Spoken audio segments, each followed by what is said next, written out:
우리 사도 바울 선생님이 고린도 교회에 보낸 서신, 두 번째 서신 내 한 부분인 고린도후서 4장 3절로 4절 말씀을 우리가 함께 읽었습니다. 그곳에 보니까 만일 우리의 복음이 가리웠으면 많은 자들에게 가리운 것이다, 이렇게 말씀하고 있습니다. 우리가 종종 요한계시록을 볼 때마다 많은 그리스도인들이 요한계시록을 보며 두려워합니다. 또 한편으로는 내가 혹시 저 중에 하나가 되는 것이 아닐까라고 하는 걱정, 염려를 합니다.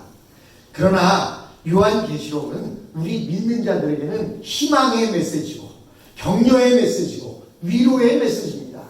요한계시록이 우리에게 말하고자 하는 것은 믿는 자들에게 그런 문제들이, 그런 일들이 생긴다는 것이 아니라 믿지 않는 자들에게 올 적그리스도와 그리고 거짓 선지자들과 사탄들을 믿고 따르는 자들에게 주어지는 저주와 어려움을 기록해 놓고 있으면서 그곳에서 예수를 만난 사람들이 얼마나 기쁘고 즐거운 일인지, 우리가 천년왕국에서 왕노릇할 것인지에 대해서 우리에게 희망을 주는 메시지예요.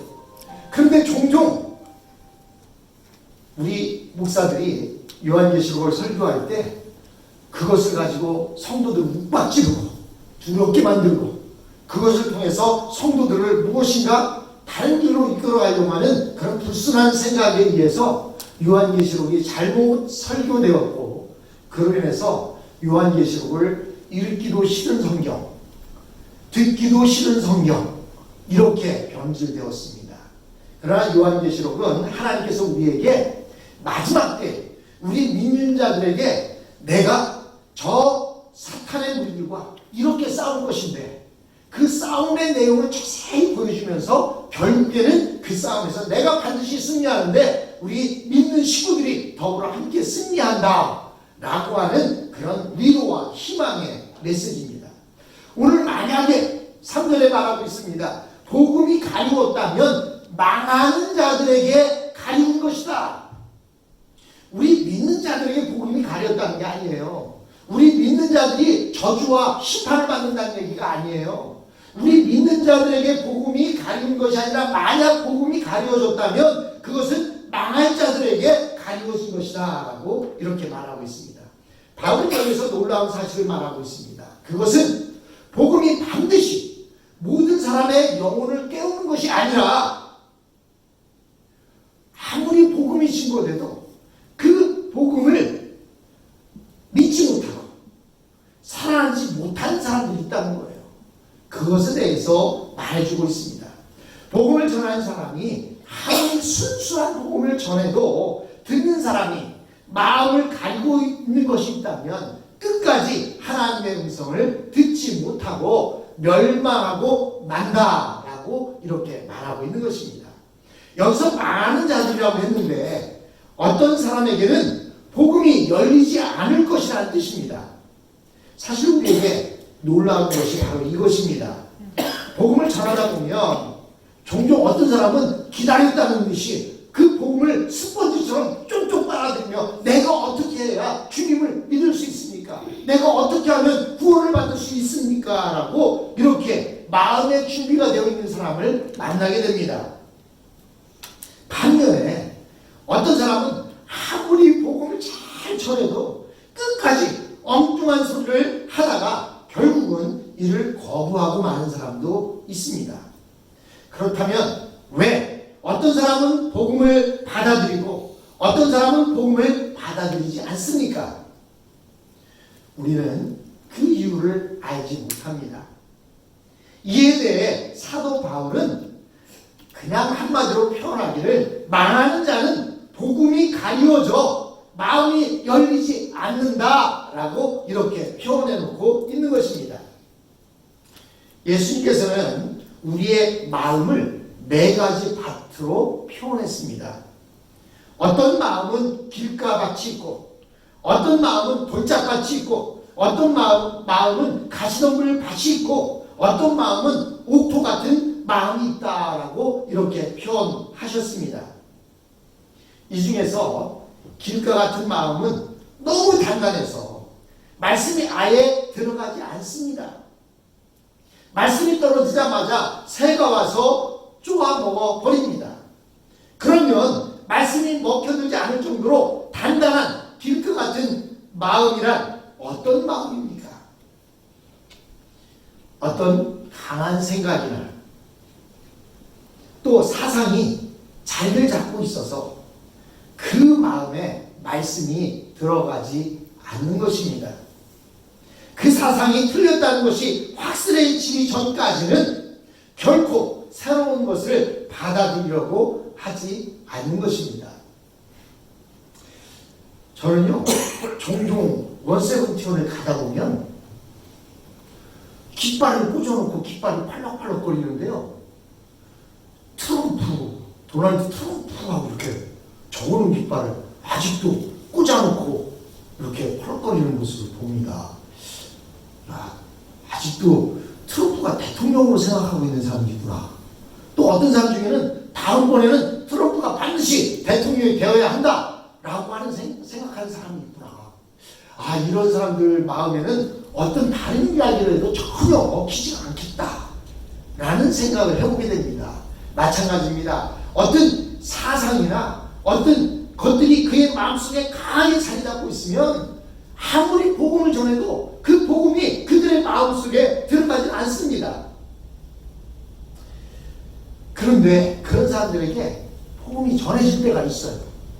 여러분, 길가밭에 씨를 뿌릴 때 길가밭에 씨를 뿌리면 새가 쪼아먹지만 그러나 그곳에 싹이 나고 열매를 맺게 할 수 있습니다. 어떻게 하면 할 수 있어요?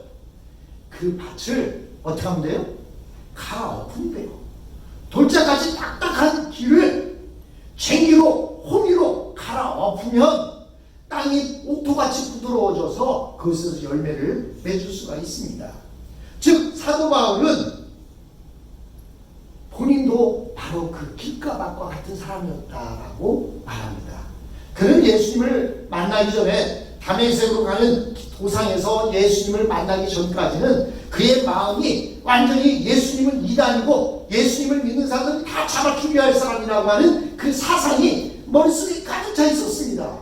그래서 그는 스데반이 순교할 때에도 박수 치면서 그들을 돌로 치는 사람들의 옷을 맡아서 보관해주고 할 정도로 그렇게 했던 사람이고 많은 예수 믿는 사람들을 잡아 죽이던 사람이었고 뿐만 아니라 저 다메스커스에서 예수 믿는 사람들이 있다는 얘기를 듣고 그곳에까지 가서 그들을 잡기 위해 다메섹으로 가던 사람이었습니다.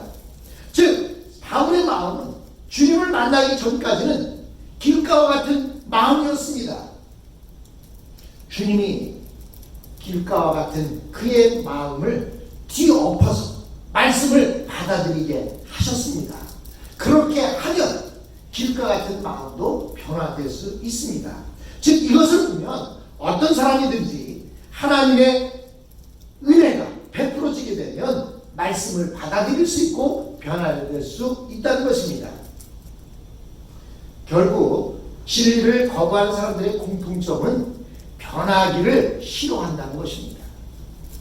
제가 미국에 와보니까요, 특별히 우리 미국 사람들이 그 변화를 싫어하는 것 같아요.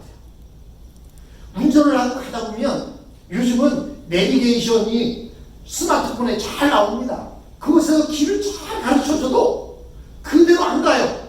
그리고 내가 수십 년 동안 다녀온 그 길로만 갑니다. 더 빠른 길이 있어도 그 길로만 가요.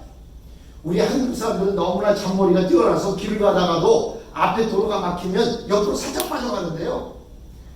많은 미국 사람들은요, 앞에 가는 차가 천천히 가도 그냥 줄을 지어서 그 길을 쭉 따라오는 그런 모습을 보게 됩니다.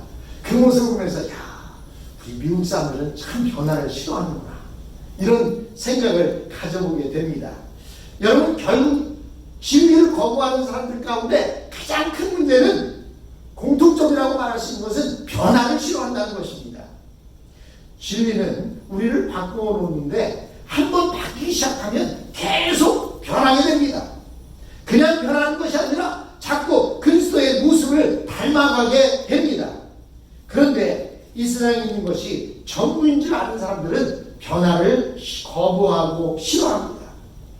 결국 하나님께서는 구원에 있어서도 차등을 두셨습니다. 하나님은 진리에 있어서 그분 앞에서 자신이 부족한 줄 알고 기꺼이 자기 고집을 버리고 변화하려는 사람들에게는 가장 큰 축복을 주셨습니다. 그 축복이란 진리를 볼 수 있게 하신 것입니다. 그리고 이 세상을 붙잡기 위해 말씀으로 변하는 것을 거부하는 사람들에게는 진리가 감추어지도록 만드셨습니다. 여러분, 이 세상에 부유한 사람은 하나님 앞에서 가난하게 만드셨습니다. 왜냐면요, 이 세상에 가질 거 다 가지고 있고요, 부유하고 공부 많이 한 사람들은 종교를 믿으려고 하지 않습니다. 하나님을 잘 믿으려고 하지 않아요. 이만 해도 좋은데, 지금은 충분히 만족한데, 돈 많지요, 건강하지요, 자식들 잘 됐지요, 나 좋은 장 가지고 있지요, 또 높은 지위에 있지요, 이것만으로도 만족한데. 그래서 그런 분들은 하나님 앞에서 가난하게 하나님은 만드셨습니다. 그러므로 무엇이든지 가진 것을 갖지 못한 사람보다 하나님의 말씀에 대해 그렇게 간절하지 않습니다. 그들은 결국 아무것도 없는 사람이 하나님 앞에 메어 다니게 되고 더 큰 은혜를 사모하게 되고 결국 그런 사람들이 하나님의 놀라운 축복을 누리게 되는 것입니다. 그래서 산상 수문에 나타난 팔복 가운데도 마음이 가난한 자는 복이 있다 라고 말씀하고 있는 것입니다. 그러면 복음이 이렇게 한번 가리워졌으면 그 사람은 다시 기회가 없는 것일까요? 그렇지 않습니다. 한번 가리워졌다 해서 그 사람에게 또 다른 기회가 없는 것은 아닙니다. 어떤 사람의 마음을 한번 두드린 후 열리지 않는다고 해서 망할 자라고 판단해서는 안 됩니다. 죽을 때까지 사람은 언제 어떻게 될지 아무도 모릅니다. 그래서 마지막 죽는 순간까지 계속해서 우리는 그들의 마음을 두드려야 합니다. 예수님께서 십자가에 달리실 때 양편에 두 강도가 함께 매달렸습니다. 그런데 한편 강도가 죽기 전에 예수님을 믿게 되었습니다. 그때 예수님은 그에게 말합니다. 오늘 내가 나와 함께 낙원에 있으리라 라고 말씀하십니다. 그 강도는 십자가에 달린 상태에서 마음의 문을 열고 예수님을 영접했습니다.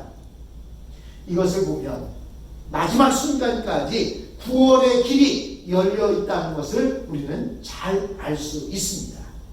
4절에 보십시오. 그 중에 이 세상 신이 믿지 아니하는 자들의 마음을 혼미케 하여 그리스도의 영광의 복음의 광채가 비치지 못하게 하니니 그리스도는 곧 하나님의 형상이니라. 여기서 바울은 복음을 그리스도의 영광의 광채다라고 이렇게 말합니다. 율법처럼 희미한 등의 영광을 보는 것이 아니라 얼굴의 광채를 보는 것이다 라고 이렇게 말합니다. 무엇이? 바로 복음이 그렇다는 거예요. 복음은 하나님의 얼굴의 영광의 광채를 보는 것이고 율법은 하나님의 등의 희미한 광채를 보는 것이라고 말합니다. 하나님의 가장 환한 영광은 복음에서 나타나며 우리는 말씀을 통해 하나님의 얼굴 빛을 볼 수 있습니다. 그러나 여러분, 태양빛이 아무리 환해도 소경의 눈에는 아무것도 보이지 않습니다. 마찬가지로 세상적인 신이 수건을 덮어서 그리스도의 광채를 보지 못하게 한다면 그들은 복음을 볼 수가 없습니다.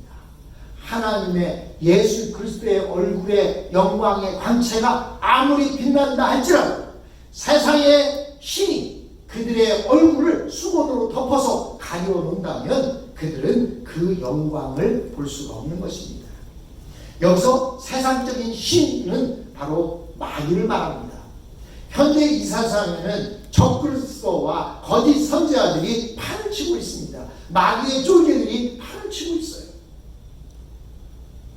마귀는 그 적그리스도와 거짓 선지자들을 통해서 많은 사람의 얼굴에 수건을 덮어서 하나님의 빛이 비치지 못하도록 그들을 방해하고 있습니다. 그렇다면 지금 사탄은 어디에 있을까요? 사탄은요, 예수님께서 십자가에 달려 죽으실 때 그의 머리만 잘린 것이 아니라 그는 현재 무저기에 갇혀 있습니다. 그래서 지금은 적그리스도와 그리고 거짓 선지자들이 우리를 미혹해 하고 있고, 사단은 무저기에 갇혀 있다가 마지막 때 한 번 나와서 마지막 전쟁을 벌이게 되는 것입니다. 여러분, 사도 바울은 유대교를 분명히 마귀의 수건을 덮은 거짓 진리로 이렇게 정의하고 있습니다. 그렇다면 오늘 살아가고 있는 우리들에게 있어서 가지고 있는 관심은 무엇입니까?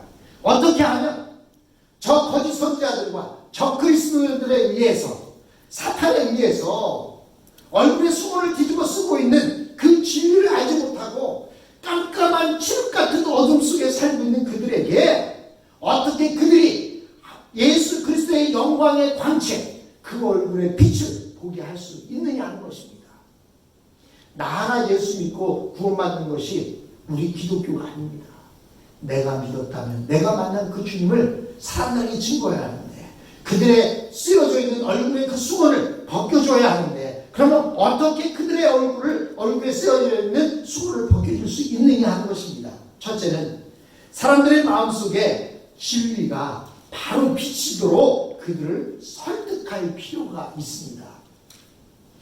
우리는 믿을 사람은 믿고 믿기 싫어하는 사람은 그만두라는 식으로 포기해서는 안 됩니다. 어떻게 해서든지 진리를 막는 그 수건을 치워서 하나님의 진리를 볼 수 있도록 해 주어야 합니다. 그 중에 가장 중요한 것이 바로 성령이 역사하는 공동체입니다. 왜냐하면 교회 자체가 잘못하면 진리의 걸림돌이 될 수 있기 때문입니다. 이거 내가 저 예수 믿는 사람들 저 교회 하는 짓거리를 보니까 나 교회 못 가. 지금 한국의 모습이 그렇습니다. 한국의 많은 교회들이 진리가 증거되는데 막는 역할을 하고 있어요. 교회에서 가진 문제들이 다 생기고, 교회가 세상에서 따르라고 하는 그것을 지키지 않음으로 인해서 얼마나 많은 사람들이 욕을 먹고 있는지 몰라요. 그래서 한국의 기독교가 계속 줄어들고 있습니다. 무엇 때문에 그렇습니까? 교회가, 성령이 함께하는 교회, 그 교회가 교회의 역할을 감당해야 되는데, 그 역할을 감당하기는커녕 복음이 증거되어지는 걸림돌을 하고 있다는 사실입니다. 그러나 예수를 가장 잘 믿게 할 수 있는 방법은 교회에서 주님을 만나 성령의 감동을 체험하게 해서, 예수 믿는 것이 이렇게 좋구나. 예수 믿으니까 사람들이 이렇게 서로 사랑하고 얼굴에 근심 걱정이 사라지고 저렇게 기뻐하는구나. 똑같은 어려움을 당해도 예수 믿는 사람들은 하나님 감사합니다. 이만하게 다행히 감사합니다. 이렇게 하는구나. 그 모습을 보면서 예수님을 만나게 되는 것입니다. 그러므로 우리는 예수를 믿지 않는 자들을 설득할 필요가 있습니다. 한 번 복음을 전하고 마는 것이 아니라 예수님을 만날 때까지, 비올 때까지 기우제를 지르는 인디안들처럼 그들이 예수님을 만날 때까지 찾아가서 복음을 전해야 할 줄로 믿습니다. 두 번째는 그들에게 복음을 하기 위해서는 우리 그리스도인들에게 겸손이 필요합니다. 대부분 경우 우리 그리스도인들은 자존심을 내세워서 사람들에게 기독교를 아주 거만하고 또 정죄하기를 좋아하는 사람들로 잘못 이렇게 인식되어져 있습니다. 그런데 우리가 먼저 우리 얼굴에 있는 수건을 치우고 정직하게 자신의 부족함을 인정하고 겸손할 때에 믿지 않는 자들의 마음이 열리게 될 것입니다. 세 번째, 마지막 하나는 정죄하지 않는 것입니다. 설사 진리를 증거했을 때 거부당한다 할지라도 그들을 정죄하지 않는 것입니다. 여러분, 우리나라 옛말 속담에 보면 설익은 열매를 미리 따려 하지 마라 라는 말이 있어요. 설익은 열매를 미리 따면 어떻게 됩니까? 먹지도 못하고 남도 못 먹고 나도 못 먹습니다. 그래서 설익은 열매는 미리 따지 말라고 말합니다. 아직 때가 덜 되었는데 무리하게 진리를 강요할 때 상처를 입고 마음의 문을 닫는 경우가 종종 생기게 됩니다. 그럼에도 불구하고 구원은 모든 사람의 것이 아닙니다. 끝까지 마귀의 수mon을 덮어쓰고 자신이 옳다고 생각하면서 지옥으로 갈 사람들도 많습니다. 그러나 그것은 우리의 책임이 아닙니다. 억지로 구원하려고 할 때 무리가 생깁니다.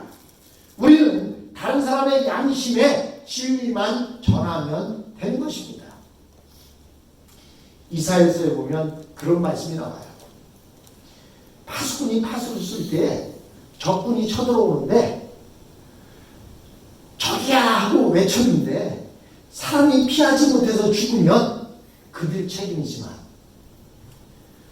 적군이 쳐들어오는데 파수꾼이 보고 외치지 않아서 사람이 죽게 된다면 그것은 파수꾼의 책임이라는 거예요. 여러분, 우리는 복음을 전해야 할 책임이 있습니다. 외쳐야 할 책임이 있습니다. 예수를 믿으라고 증거해야 할 책임이 있습니다. 그 증거했는데 믿지 않는다면 우리의 책임이 아닙니다. 그러나 증거하지 못해서 그들이 말씀을 듣지 못해서 지옥으로 간다면 그들이 지옥에 가는 그 일부분의 책임이 우리에게 주어진다는 사실입니다. 여러분, 우리는 다른 사람의 양심에 복음을 전해야 합니다. 그리고 그들 중에서 진리에 반응을 보이는 자가 있다면 우리는 그 영혼을 추수해야 합니다. 여러분, 신약에서는 씨 뿌리는 것과 추수가 동시에 일어날 수도 있습니다. 우리는 씨를 뿌리면 한참이 지나야 거둬들이지만 신약에 보면 씨 뿌리자마자 금방 거둬들이는 부분들이 많이 등장합니다. 여기서 추수는 교회 안에서 안으로 거둬들이는 것, 예수를 믿도록 만들어주는 것을 의미합니다. 복음을 전했는데도 아무런 반응이 없을 때는 씨를 뿌리고 나서 조금 기다려야 하지만, 복음을 전했는데 스포츠처럼 쪽쪽 빨아들이고 영접하는 사람이 있다고 한다면 그들을 빨리 교회로 데리고 와서 신앙으로 가르치고 자리 잡도록 만들어줘야 하는 것이 우리의 역할인 것입니다. 오늘 바울 선생님은 복음이 가리울 수 있다라고 말합니다. 누구나 다 복음을 받아들이는 것이 아니라고 말합니다. 또 복음이 증거돼도 수건을 벗지 않는 사람도 있다고 말합니다. 그러나 우리는 그것이 누가 그런 사람인지 알지 못하기에 우리는 복음을 전해야 합니다. 듣든지 아니 듣든지 우리는 복음을 전해야 되고, 듣고 안 듣고는 그들의 책임이지만 복음을 전해야 할 것은 우리의 책임이라는 사실을 기억하시면서 이 땅에 죽었는 영혼들에게 복음을 증거하는 저와 여러분이 되었으면 합니다.